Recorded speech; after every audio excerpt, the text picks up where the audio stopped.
But you're tempted to, aren't you, to get as far away from this invasive kind of mother-in-law.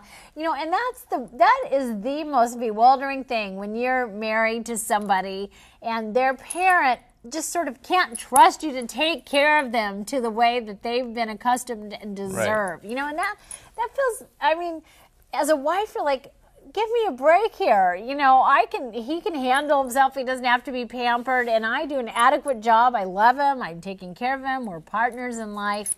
And so what can you do if you have sort of this over-involved Well, there mom? probably is a little bit of truth in your husband's statement, and that's so, I know you're probably cringing as you hear that, but it is something to kind of take in, because if you can recognize where his mom is coming from in his relationship, in her relationship with you, it'll give you a little more grace and understanding, even patience with her as well. It's usually less about the actual child and more about how she feels good. It's like she defined herself as a mom, and she felt great at it, and it gave her pleasure to do that, and she feels successful. Now she's looking around for a way to continue and extend that kind of self-definition of really being successful. Right, all right. So now she's, you got to have a conversation with your husband, right? I mean, this is not something that she should be responsible for confronting in her mother-in-law. No, and you could say to him, you know what, it would help me so much if you would support me when she brings up my cooking or whatever it is.